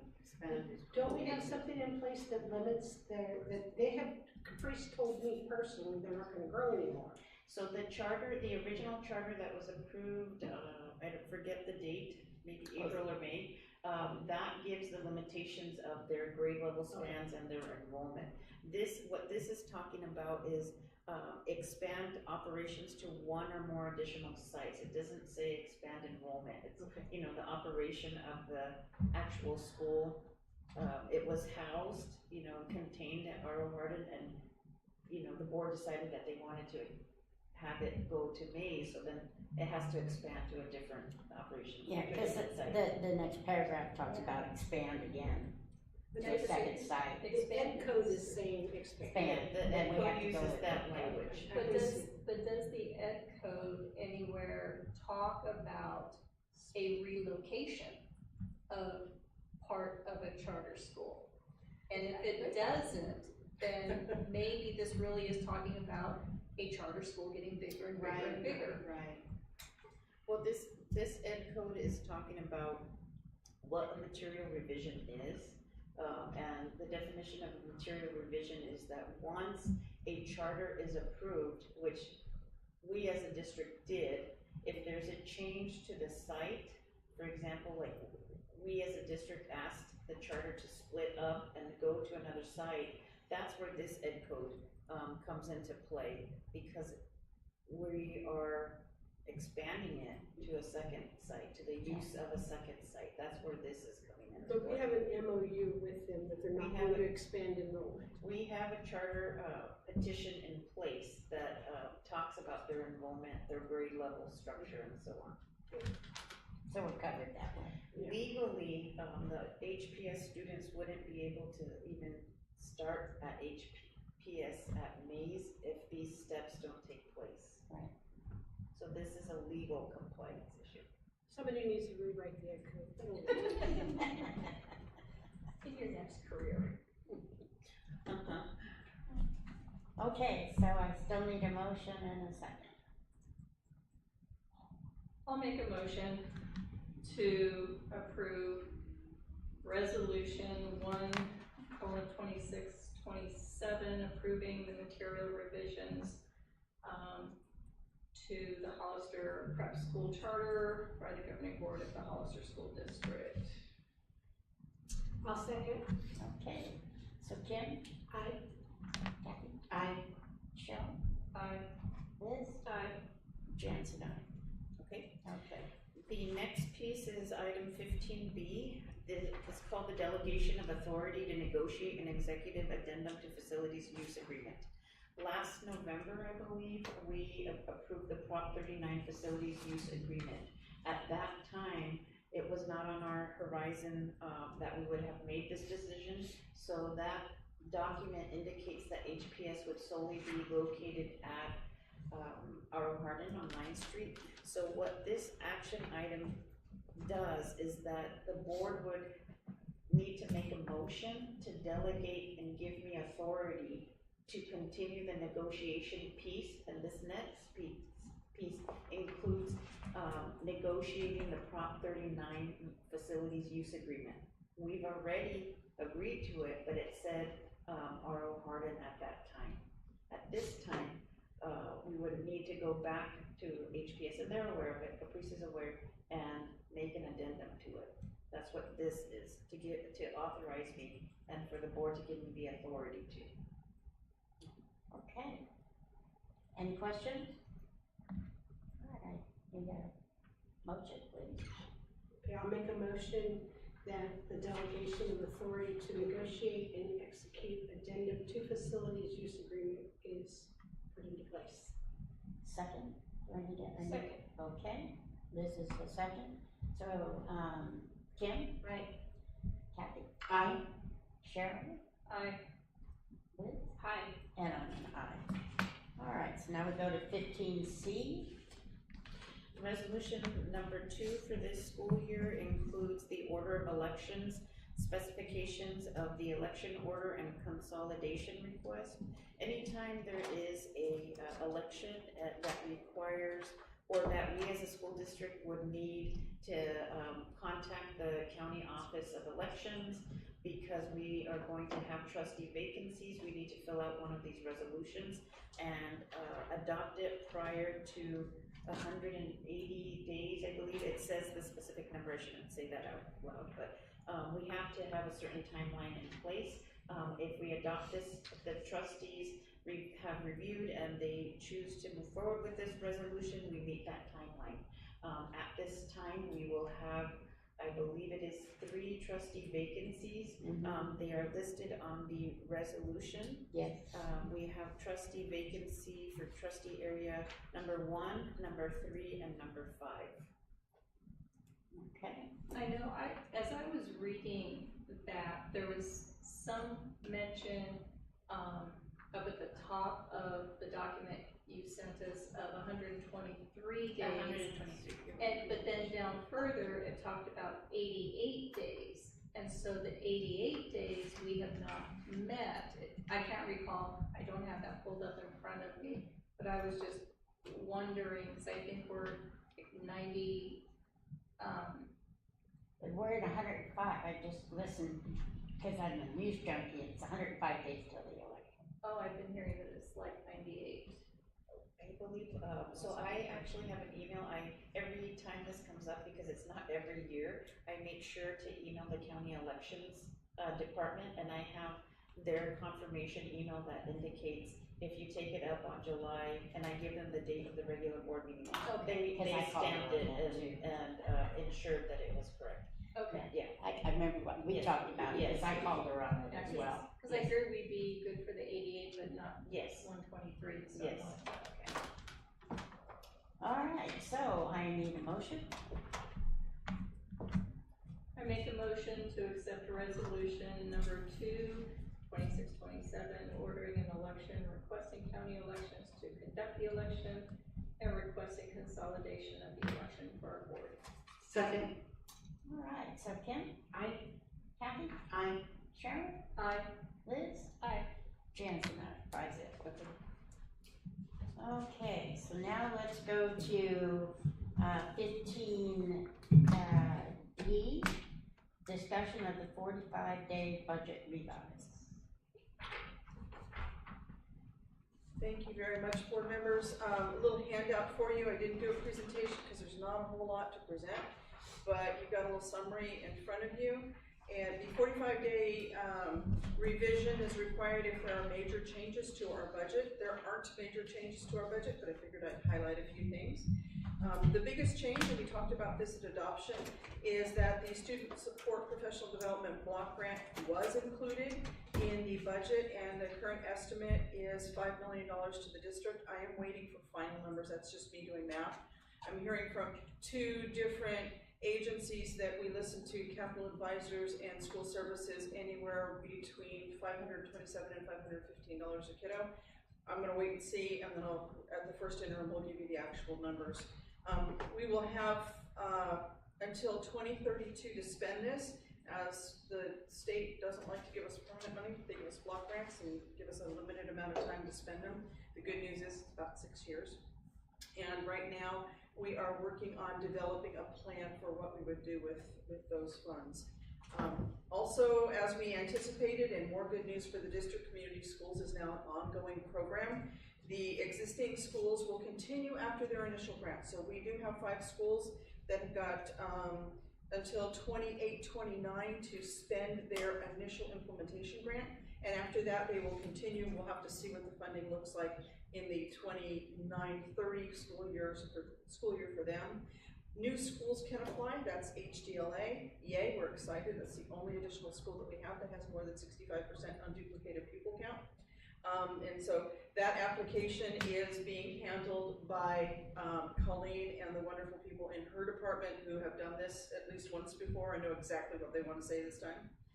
The change for new schools is that the annual amount of funding is down about $70,000 than our current schools are getting, but it's still an awful lot of money. It's still $230,000 a year per school. That may or may not be indexed every year by COLA. We'll have to see what the state legislature ends up doing with this continuing program, but they see value in it. Additional home funding for homeless has been included in the budget. Don't really know what that specifically looks like. I have no dollar amounts. It is a competitive grant. Jill Cameron, in part of Colleen's team, is going to be on this because she is so impassioned by the work that we need to do for our homeless families. And so I'm sure that when it comes to a competitive grant, she will be competitive. So we'll have to wait and see what that looks like. There's also no timing on when that funding might be available, nor is the application actually out there right now. We're only about 20 some odd days into the school year. The state, God bless them, has decided that they need revenue generators besides everything that's happening in the tech world. And so they've decided that technology software is now going to be taxable. Thank you. So we use a lot of digital software in both our instructional program and in our operational programs. Frontline for Absences is a digital software. IK-12 for contracts is a digital software. They're now going to make that taxable, so you can write your legislatures and tell them thank you very much.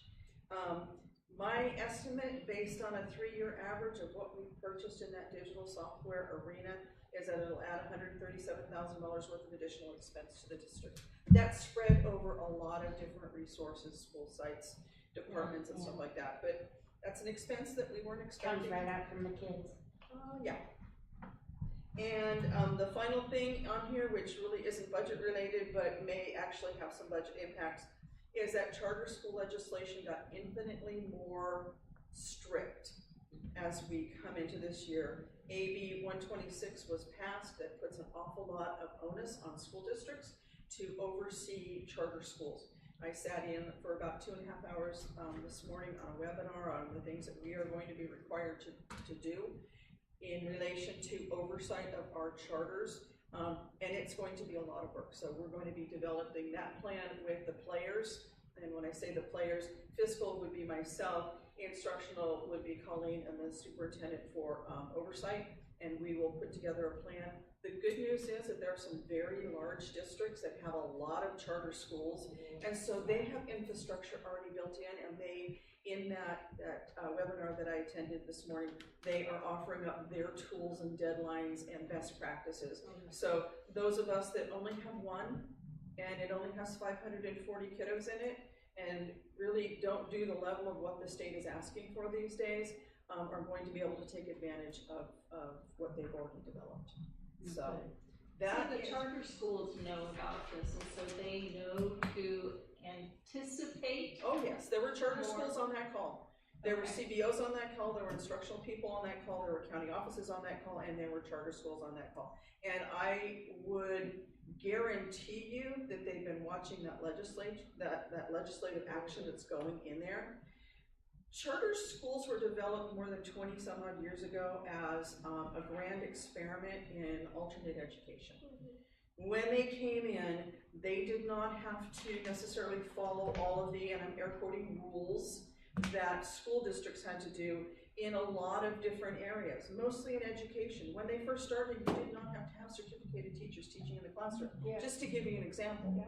They also didn't have and haven't had a lot of other rules that we follow as part of second nature. Conversely, you have all seen articles in the paper over the last 20 years about this charter did that and that charter did something else, and the misappropriation of funds and the funneling of money. And so this legislation is a response to that. So yes, the charter school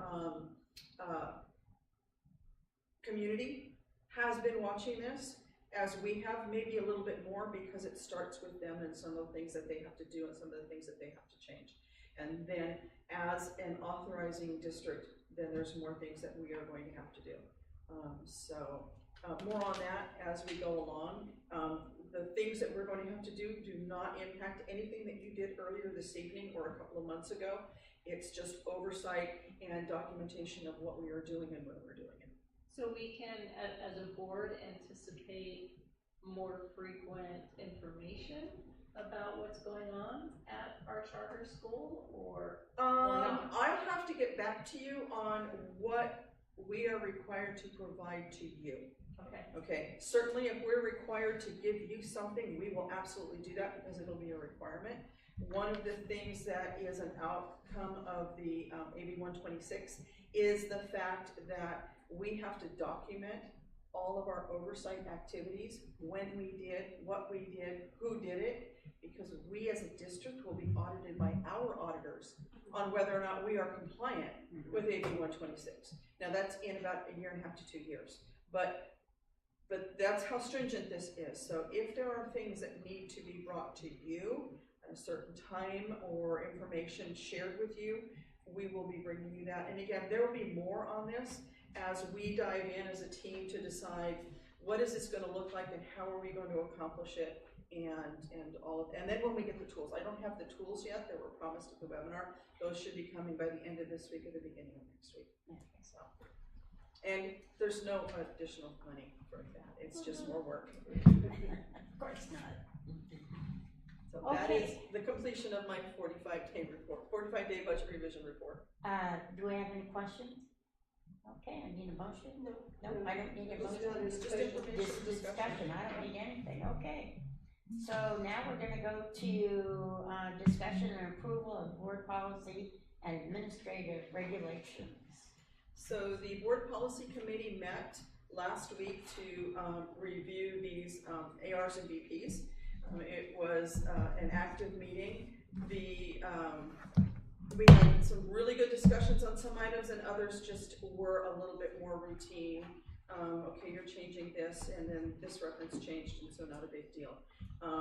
The policy committee recommends that we approve all of these. However, I am going to request that the board pull BPAR 5116.1, which is intra-district open enrollment, and 5117, which is inter-district enrollment, attendance enrollment. The updates that have been done are updates that are aligned with CSBA. when we did this, some people were on vacation to Tahoe and had a fantastic time. And so I was not able to, nor did I think about, quite honestly, bringing Kip into the mix on this. And there are some procedures that the district does that augment what CSBA and the law require us to do. They are traditional, and so I will be bringing those back to the next board meeting, once again, after going through the policy committee. So Okay, I'm what gonna ask numbers that were you. they? They It's were just 5116.1, 5116.1? yes, both the VP and the AR, and 5117, both the VP and the AR. Okay, so our motion needs to To reflect all exclude of those two. Yes, Okay. please. All right, I'll make a motion that, oh, we have more discussion. No, I appreciate that you pulled them because the way that we handle these is important. Right. Historically here is important. We could update them based on CSBA, but as you're looking at those, you can see that things have been struck out. And without having that interaction with Mr. Right. Ward, I don't know how much was very old language and how much was district-specific language. And so rather than do it again and do it again, we're just gonna say, we're gonna come back and we're going to make it ours. Yeah, yeah. We did discuss that, and we will, in our governance meeting in August, we will discuss some of the things that we thought as an overview that we should be looking at and get these, but this isn't the time. So, okay, all right, so I'll make a motion that we approve the board policy and administrative regs excluding AR 5116.1 and BB 5116.1 and AR 5117.1 and ABB 5117.1. Small correction to that motion, if I may, it's Yes. 5117, no point, No point, okay, just for the record. okay, well, we need it. So, I'll second. okay. Kim? Aye. Kathy? Aye. Cheryl? Aye. Liz? Aye. And I'm an aye. Thank you. Okay, so discussion and approval of the unrepresented staff salary schedule. Okay, who takes over there? So, is that you, Beth, on the salary, or? I can if you like, sure. Hang on just a second, let me come on back up. Oh, it's Linda, sorry. Yeah. For help? I could speak to it. So what this is a discussion and approval for how the unrepresented staff for the 26-27 salary schedule. Included in this compensation increase is 2.5% that will be added to the 25-26 salary schedule effective July 1st, 2026, and then 1.5 a one-time off the schedule bonus paid to all members employed during the 25-26 school year. What this is that this compensation increase matches that previously approved for the certificated HESTA group and the classified CSEA group. Attached for the board is the unrepresented salary schedule. Are there any questions from the trustees? Okay, I'll need a motion. I make a motion to approve the HALG unrepresented, 2026 through 27 salary schedule. Second. Okay, Kim? Aye. Kathy? Aye. Cheryl? Aye. Liz? Aye. And Jansen, aye. Okay, so now we're at consent items, 16A through 16AD. Yep, there was a lot of them. Any discussion? We can't. We discuss. can't, let's jump, so it's all right. I make a motion to approve consent items A through AD. I'll second. Okay, so Kim? Aye. Cheryl? I missed Kathy? Aye. Did C's, killing me. Cheryl, Aye. Liz, Aye. and I'm a Jan, and I'm an I. Okay. All right, so with that in mind, look it up here. We need to look at, getting out of here.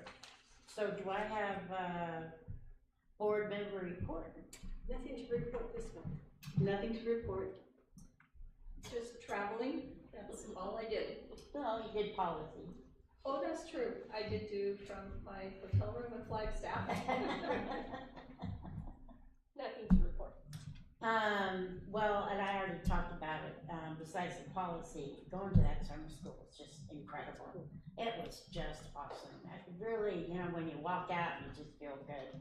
That's the feeling I had, as an educator and as someone that, is, just really wants to see kids learning. And I mean, it was perfect. It was really well done. Very well done. Okay, so, future agenda items? Anyone? I have, I wanted to get some clarification on a couple items. I know, Rachel in her comments talked about the elementary, prep time and so forth, and I thought that we had, somewhere I'm remembering reading that the district and HESTA were gonna come up with some teams to talk about that. Yeah. So I'm wondering if those have been decided on, or that sort of thing. So I believe that was language that stemmed from the TA, which was approved either in May or June. Since it's been the summer, we have not, that I know of, we have not connected with HESTA yet, to establish the consistency of meetings or to check in. But that's where on the teams are. horizon. That is on the horizon because it is Okay. language. And then the other thing, a couple of months ago, I can't remember, I think it was at the May meeting, I brought up, and I think we voted on getting, a report from the LEA Collaborative, the Medi-Cal, and to look at what this past school year's revenues had been, and, either a list or ideas of where the expenses had occurred and what we had been, purchasing, with the LEA funds. Yes, that is on the horizon, I believe, for the August board meeting. Oh, okay. Thank you.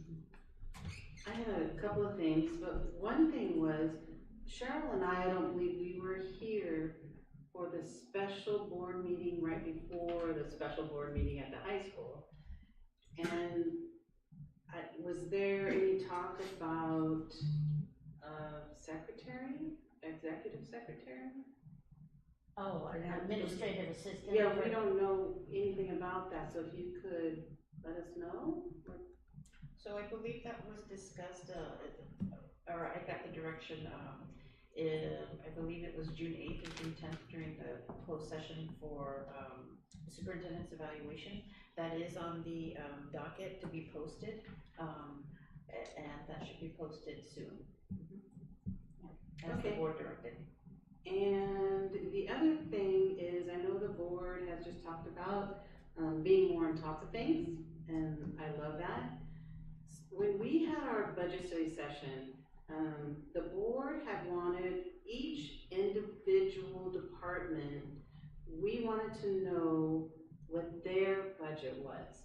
And that was never produced for us. We wanted to know what their own budget was and what was spent.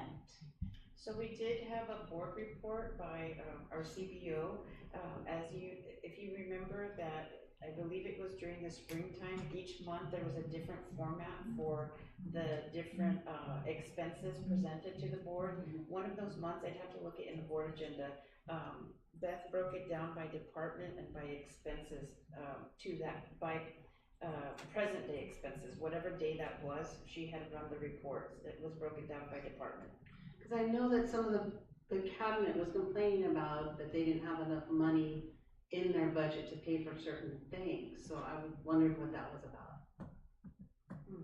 I would have to go back and look at my notes, at this I time. think that was when, we got a different, monthly budget format. Yes, Remember that? yes, And so there was it different it formats. listed more,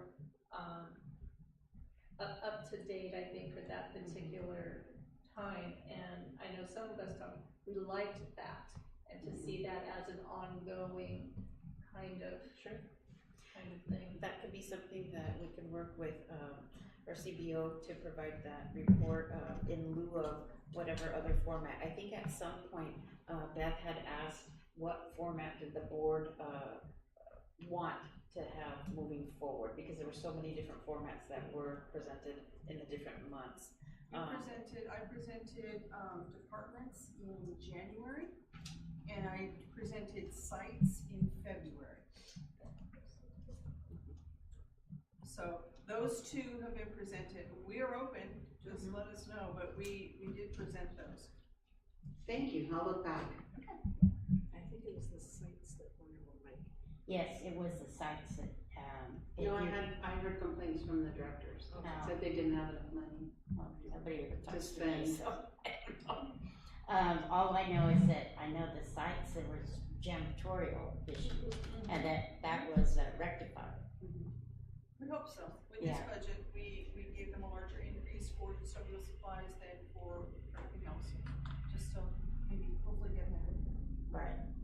So with the new vendor, we're not gonna have like a minimum amount that they have to order to get certain things? Cause what I don't want is them to be able to order enough of something, but not have to buy 5 mops or, because I gotta make the minimum requirement so that I can get the order that I need.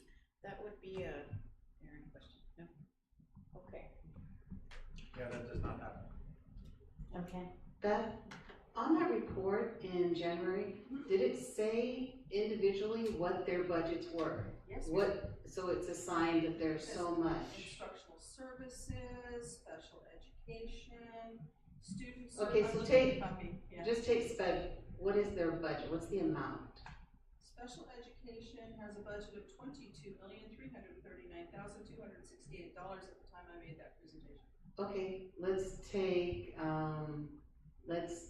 HR. They have a specific, is it different every year? Well, not usually. What's HR's budget? Let's see if I can find it. Scrolling. Human resources had $1,715,687. Thank you. But if you can go back and you can take a look at, it's on the January board meeting. I'll look.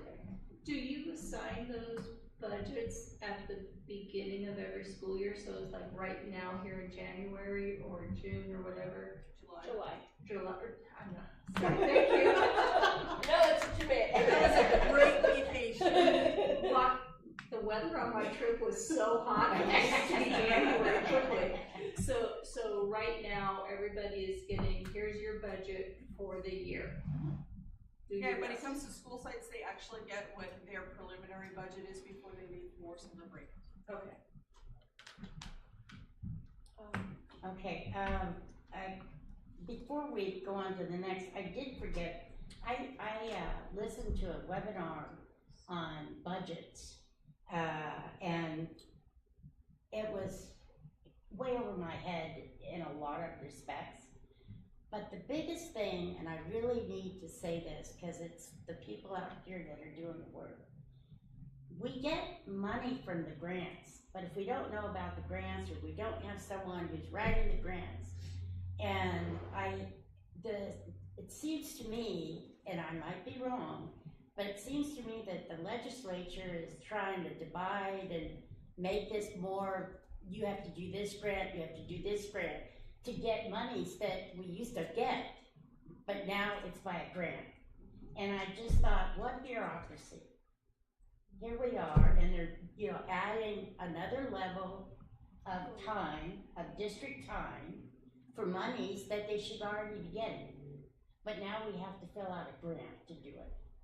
And as I was listening, I was getting redder and redder and angrier, because I don't understand it puts school districts in a miserable role that we have to be, you know, finding these grants just to get the money that we used to get. I was very irritated. I just wanted to keep them. We So is share it- your irritation. So as a future agenda item. No, still that, no, have this to- was on what I did. Okay. No, That's your this is not a board member future, report. no, Okay. no, I don't have any. I do, actually, I do have a future agenda item, but you have one? Well, when we had been here for the cell phone policy, Oh, yeah, that nobody outreach. showed up for. We had maybe one. Mhm. But we had talked about, cause there was a couple principles, how do we get that information to our parents, right? Cause, I mean, sometimes they just get so bombarded with the Parent Square announcements or messaging. You know, we had talked about incorporating perhaps some of that information in the back to school nights as we are getting parents that come in to want to meet their teacher, you know, getting them in a building like the multi-purpose room or the gym to get a general information overview about certain topics that are important for the year, that being one of them, right? And then they get to move on to the rest of the, you know, meeting their teachers. But I think it's because if we try to pull them in for independent, just that conversation, we It's got not gonna crickets. happen, yeah. You know, and so, but there are things I think that we need to utilize when we're doing events like that to incorporate other pieces of communication that are important to communicate to, you know, the full gamut of population that are attending. Definitely. Yeah, I think that, I guess the board is asking, if I'm interpreting this correctly, that we would like to see, during the back-to-school nights, that there is a presentation before they go to their classrooms about cell phones and social media, so that they understand where we're coming from and how detrimental it is to their children's development, and, you know, why it is just really something that should stay at home and not even come to school. Because I think we should discourage parents from buying it. I mean, they're coming up now that you shouldn't have one until you're 16, which might be a little late, especially for work. But there is no reason that we should have children, especially at young ages, have phones. And yet we have first graders who have phones. So we need to let parents know this is just not cool. It's not good for your child. So we can, as a team, work with the sites. Contractually, teachers have a limited amount of time that they are to work the back-to-school night. So as it fits within, the board's request, as it fits within the site schedules, we will do our best to accommodate what it is that the Well, board the needs. administrators could run that meeting Yes, 10 minutes before it starts, so that the teachers don't even have to get involved. This is our Hollister School District administrators saying to our parents. What you're saying is what the The time schedule, frame that the they're time on Yes, so- campus for yes. this event. Right, right, Yes. but what I'm trying to say is that we can still contractually meet the contract of how many, if it's an hour, I think it's an hour, isn't it? I believe it is an hour. So, but if they came, if you're worried, you mean that they can't get everything done? Well, what I'm saying is, for example, if there's a family commuting into town, and they have just the time frame that, you know, they're tight on schedule to go and just, they have time to visit the teacher's classroom, and that's all they can do. Right. However, we have maybe a presentation, squeezed into the multi-purpose room, because sometimes we also have, book fairs or other things going on. What I'm trying to say is that within the confines of everything that goes on out there, we will do our best to accommodate the board's request to have an administrator or somebody on staff Yeah. conduct this presentation. I don't think the teachers should be required to go to that, only if they wanted to. No, what I'm trying to do is protect the teachers' time so that they're not waiting for parents to rush from the NPR presentation into their classroom. Right. Because they're also going to their other siblings' Yes, classrooms. yes, So yes. it's a very, very, It's a very That's tight why it time. should be done before back to school life officially starts, like 15 minutes before, you know, that's, Yeah. I get it, I'm just being stubborn. Or some other way to get the Yes. communication to Yeah, parents. Yes. You know, even a Absolutely. video on the website Yes. or something. Yeah, we could, that would Yes. work too. Mhm. I do have a future agenda item, and it is, I want to celebrate the efforts of all the staff in making our district a great place to work for and a great facilities to be in. And I don't think we do enough kudos to all of our staff and letting them know how much we appreciate that. And I was wondering if we could like have a resolution for August where the board states whereas, that whole bit, it's about how appreciative we are of all the hard work that every single employee does for the success of our children. And, you know, it's always nice to be told that. So that's just, if the rest of the board agrees. No, I don't disagree. I think, the amount of work, you know, our custodians are doing, you know, to get our classrooms cleaned and ready for another school year and, you know, just everyone, all the hands on deck that it takes to, you know, do the amount of work that needs to be done. Getting this set up. All of that. I think it's just, highlighting and acknowledging everyone for everything to just prepare, you know, that gap. Just like you thank summer school staff and the great work that they did, I think it is important. And, I mean, we do that every year. We have, you know, our breakfast, but, you know, we highlight certain groups. We take pictures of them and showcase, you know, their efforts. Because again, I think it's important that people feel valued and seen, and heard. And so, And memorialized in our minutes, that's why I wanted to do it. Yeah. If that's okay. That's okay with the team. I think so, yeah, okay. So, any announcements or reminders? August 6th for kids school. Yeah, really, August 6th for kids. And August 17th for our, school. For Jack, with Jackie. With Jackie. Yeah. In the, superintendent's report, you put August 10th. It is August 17th. It is August 17th. Yes. August Okay. 17th. We had talked about the 10th. Yeah, we talked about the 10th and we switched It's it the to August. 17th. Thank you for catching that. So, do I have a motion to adjourn? So moved. Second? Third, fourth, fifth, sixth, Thank seventh, you. eighth, ninth.